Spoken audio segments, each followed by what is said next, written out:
आज मैं भौम, जगत पिता महादेव का पुत्र, उनसे भेंट करके ही रहूंगा।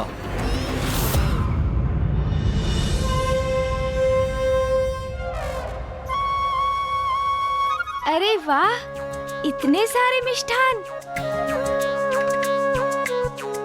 पुत्र गणेश, संकोच मत करो। यदि तुम्हारी इच्छा है तो तुम्हें तुम्हारे उपहार खोलने की अनुमति है पुत्र। माँ, उपहार तो मैं कभी भी देख सकता हूँ, किंतु मेरा सर्वाधिक आकर्षण तो उन सभी मिष्ठानों में है। उन्हें ग्रहण कर सकता हूँ ना माँ? अवश्य पुत्र। अरे अरे देवी पार्वती, आप तो अपने पुत्र को मोदक खिला चुकी हैं। हाँ देवी पार्वती, अब हमें भी अवसर दीजिए। हम भी पुत्र गणेश को ये मिष्ठान खिलाना चाहते हैं जो हम उसके लिए अपने हाथों से बनाकर लेके आए हैं। अवश्य। देवी सरस्वती, सर्वप्रथम आप ही खिला दीजिए। नहीं देवी लक्ष्मी, सर्वप्रथम आप खिलाइए। नहीं नहीं देवी सरस्वती, पहले आप। नहीं देवी, आप खिलाइए। नहीं देवी सरस्वती, पहले आप। गणेश को अपने हाथों से मिष्ठान खिलाने का आनंद तो मैं भी प्राप्त करना चाहती हूँ। ओहो, बुआ जी और मामी जी तो एक दूसरे को ही आगे बढ़ने को कह रही है, किंतु दोनों में से ये कोई भी नहीं समझ पा रही है कि अब ये मिष्ठान मेरे मुख में प्रवेश करने में एक पल की भी प्रतीक्षा नहीं करना चाहते।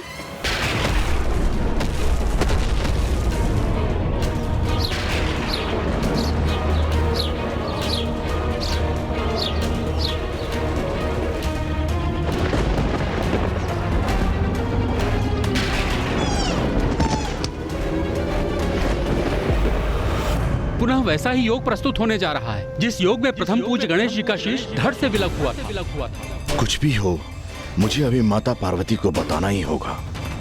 परिस्थिति विकट हो, उसके पूर्व ही संकट का निवारण उचित है। मैं धर्मराज हूँ, भय अथवा किसी अन्य भाव के कारण अपने दायित्व को निभाने से पीछे नहीं हट सकता मैं। इसीलिए मुझे जो ज्ञात है वो मुझे माता पार्वती को बता देना चाहिए। पहले आप खिलाइए। नहीं नहीं देवी सरस्वती, आप खिलाइए। पहले आप। माता, माता पार्वती,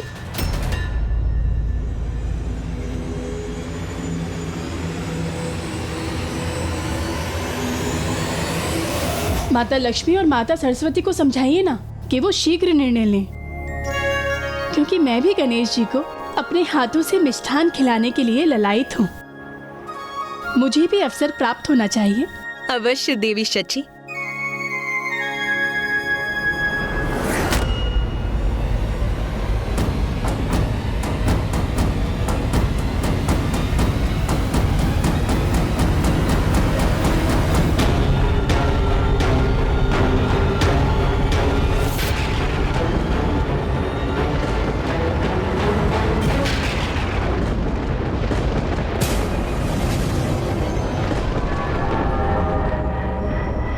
तो ये है मेरे पिता महादेव का निवास, कैलाश का प्रवेश द्वार।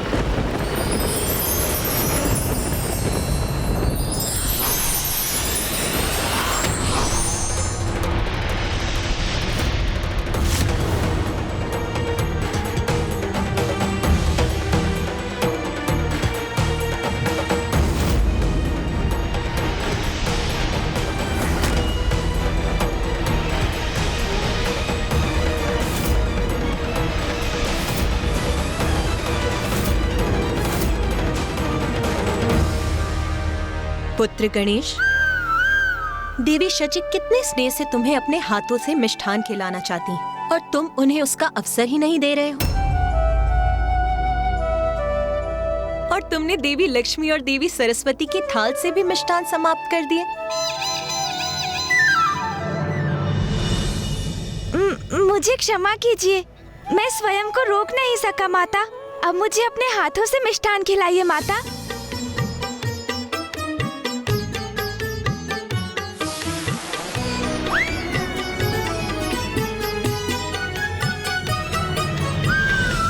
प्रतीत होता है गणेश का ध्यान पूर्ण रूप से भोजन पर ही है और उसकी इस एकाग्रता को भंग करने का कोई उपाय नहीं।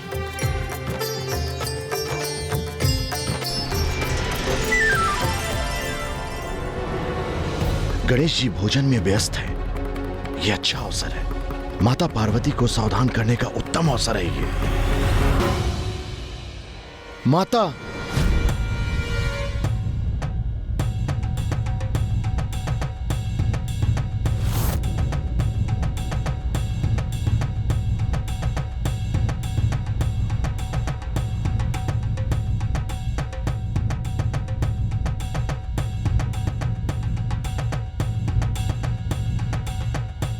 भैया तो ढोल का स्वर उत्पन्न कर रहे हैं।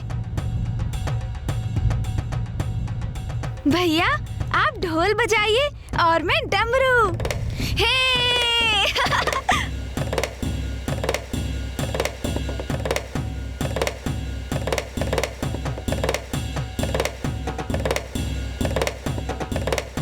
दोनों महादेव पुत्रों की जुगलबंदी तो बड़ी ही आनंददायक होगी।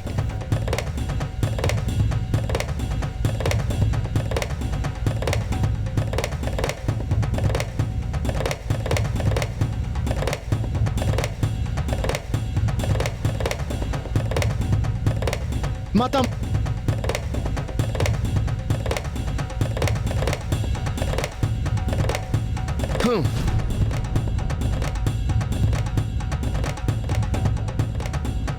आज मेरे अनुज गणेश का जन्म दिवस है।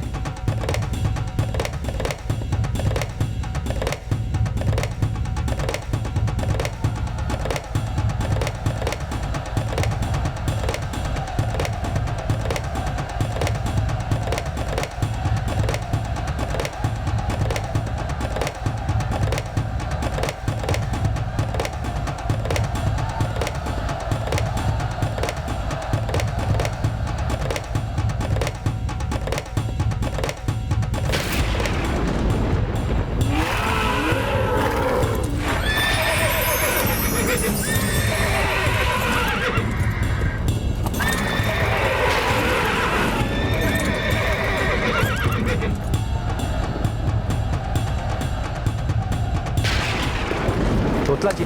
हाँ दी। आपने कुछ सुना? नंदी दी, मैं तोतला अवत्य हूँ, लेकिन मेरी प्लवन तत्ती प्रभावित नहीं है। ढोल बजले तुम लाओ तब तुम ले। अरे ढोल बज रहे हैं तो मुझे भी सुनाई दे रहा है, किंतु बाहर से ये पशुओं की चित्कार। पशुओं की चित्कार? हाँ, क्या वो सुनाई दे रही है आपको?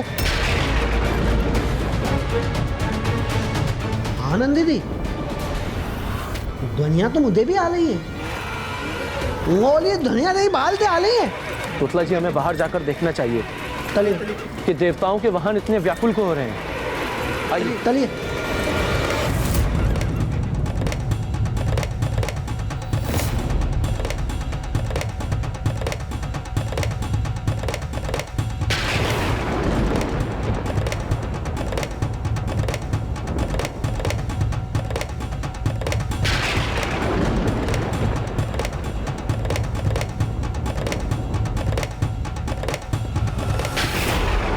मेरे पिता का निवास कैलाश मेरा भी निवास है।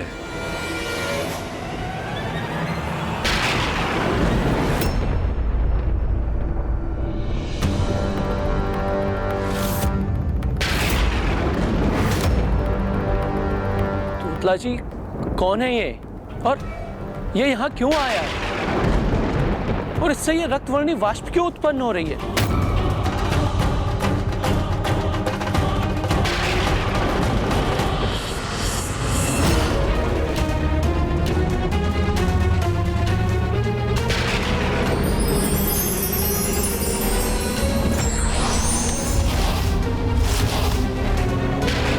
कौन हो तुम?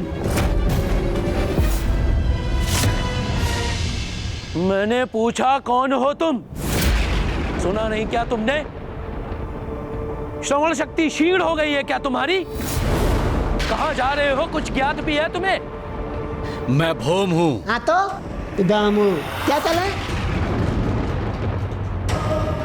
ये महादेव के गण हैं, इतने अहंकारी और असभ्य। शिष्टाचार का तो जैसे इन्हें लेस मात्र ज्ञान ही नहीं है।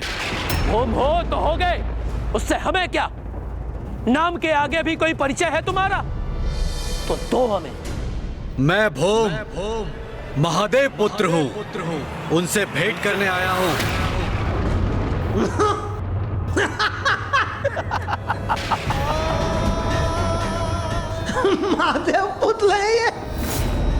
महादेव पुत्र बूम।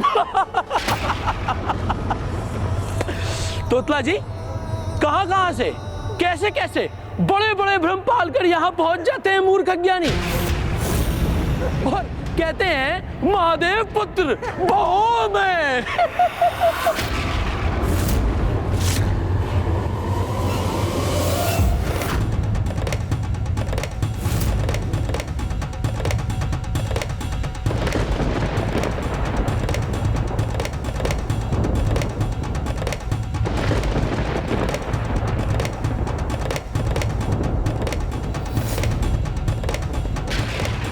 ये क्या कर रहा है गणेश? उसने अपने डमरू के नाद को इतना क्यों बढ़ा दिया? ना मैं मूर्ख हूँ ना अज्ञानी, और सत्य तो वही है जो माता ने मुझे बताया, किंतु ये गण धृष्ट और अशिष्ट अवश्य हैं। कभी दर्पण में मुख देखा है अपना? कहाँ मेरे प्रभु महादेव?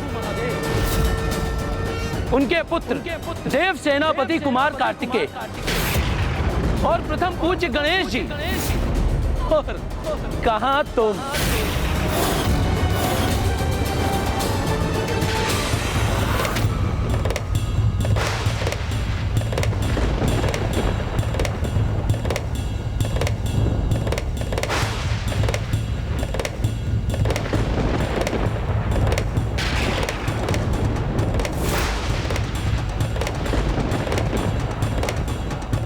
आज के इस उत्सव में क्रोध का कोई स्थान कहाँ है?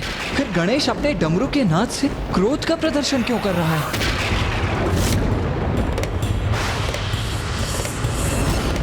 मैं भी महादेव का ही पुत्र हूँ। अरे मूर्ख, हम सभी महादेव के पुत्र हैं, क्योंकि वो तो जगत पिता है। किंतु इस कारण कोई भ्रम नहीं पालना चाहिए। वास्तविकता में उनके दो ही पुत्र हैं, कुमार कार्तिकेय जी और प्रथम पूज्य गणेश जी। तुम्हारे पिता स्वयं जगत पिता महादेव हैं, जिनके जन्म दिवस का उत्सव यहाँ आज कैलाश में मनाया जा रहा है। उनके दो ही पुत्र हैं, कुमार कार्तिकेय जी और गणेश जी, जिनके जन्म दिवस का उत्सव यहाँ आज कैलाश में मनाया जा रहा है।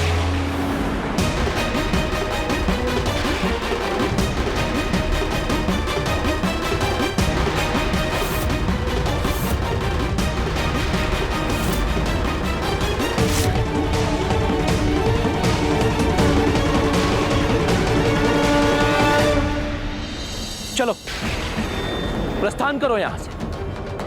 महादेव के दर्शन के लिए तो यहां अनेकों भक्त आते हैं, तुम भी आ जाना।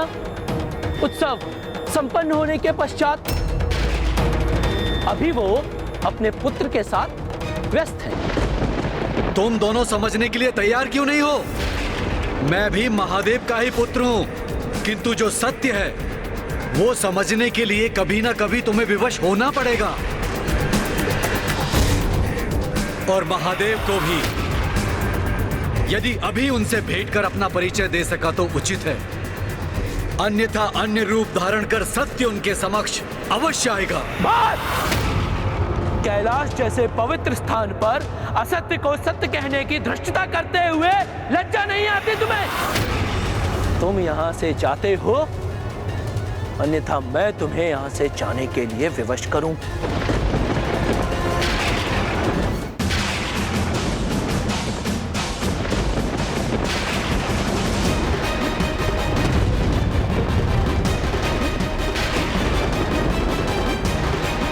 पुत्र गणेश ऐसे रौद्र रूप में?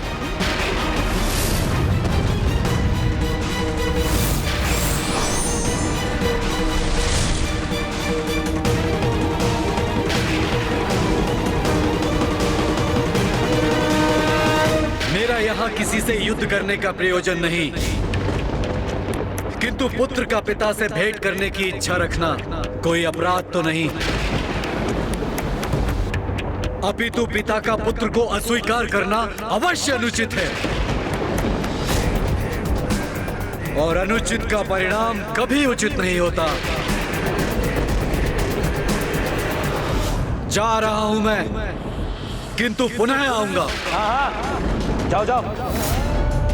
और हाँ, जब पुनः आओगे तो अपना महत्व बढ़ाने के लिए, सभी का ध्यान अपनी ओर आकृष्ट करने के लिए शिव पुत्र हूं ये मत कहना। ये देव पुत्र है।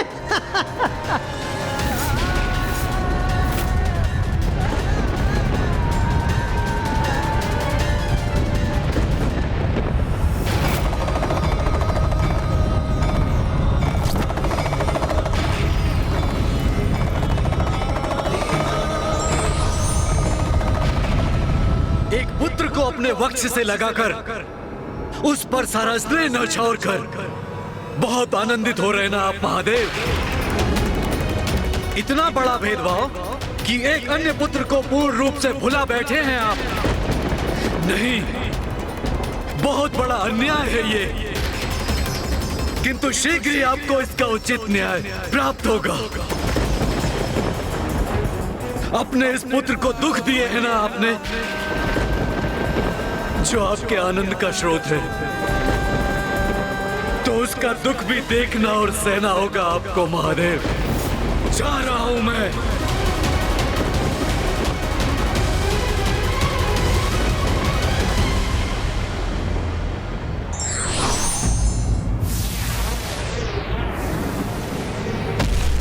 पुत्र गणेश,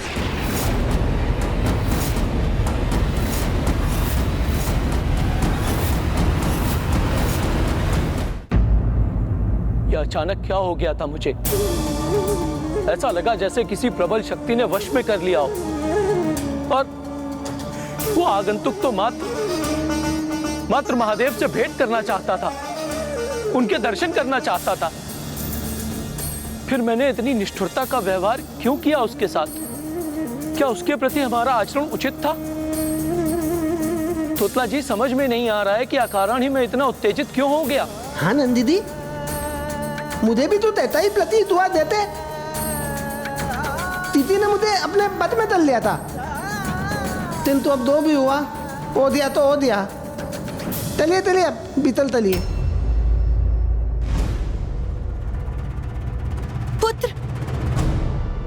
पुत्र तुम कुशल तो हो ना? हाँ माँ, ज्ञात नहीं अकस्मात मुझे क्या हो गया था। कदाचित मुझे भूख लगी है, इसीलिए ऐसा हुआ होगा माँ। अब हमें प्रस्थान करना चाहिए। हाँ, आज पुत्र गणेश का जन्म दिवस है और उसे बहुत भूख लगी है। अभी हमें उसे शांतिपूर्वक भोजन करने देना चाहिए।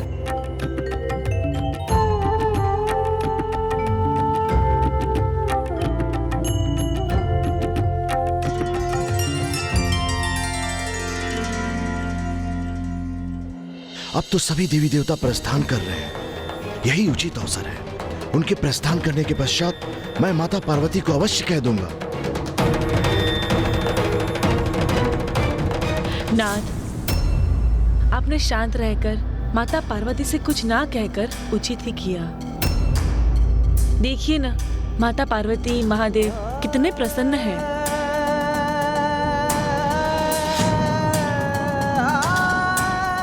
देवगण, आप सभी मुझे अत्यंत प्रिय हैं और मैं अत्यधिक प्रसन्न हूं कि आप सभी गणेश के जन्मोत्सव में उपस्थित रहे। इसलिए आप सभी को अनेकों धन्यवाद।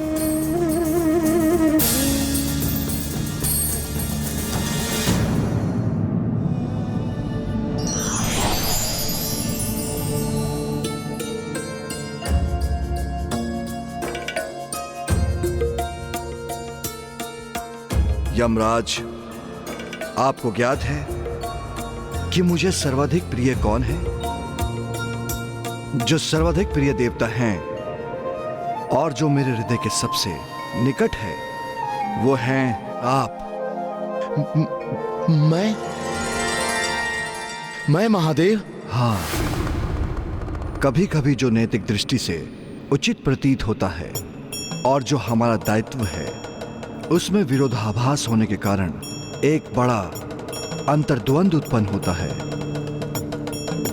किंतु आप मुझे सर्वाधिक प्रिय इसलिए हैं क्योंकि आप तो धर्मराज हैं। आप तो सदैव अपने धर्म और कर्तव्य पर अडिग रहते हैं। कोई भी द्वंद आपको विचलित नहीं करता। प्रत्येक परिस्थिति में लाभ हानि की चिंता किए बिना जगत कल्याण हेतु अपने धर्म का पालन करते हुए आप मुझसे भी संघर्ष करने पर विवश हुए, किंतु आपने अपने धर्म पथ का त्याग नहीं किया। धर्म के प्रति आपकी अटूट निष्ठा के कारण ही आप मुझे सर्वाधिक प्रिय हैं।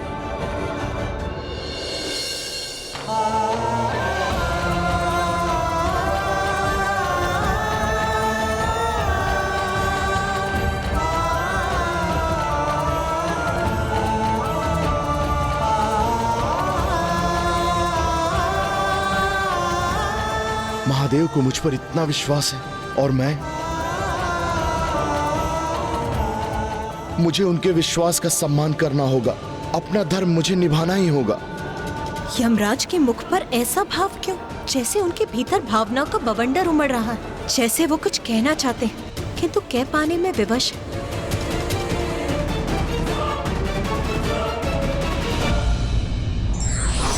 विशेष हो या साधारण, हमें अपने द्वार पर आए सभी आगंतुक का सम्मान कर उसके आगमन के उद्देश्य को भली भांति समझना चाहिए। धार्मिक वीडियो सबसे पहले देखने के लिए हमारे चैनल को सब्सक्राइब करें और बेल आइकन दबाएं।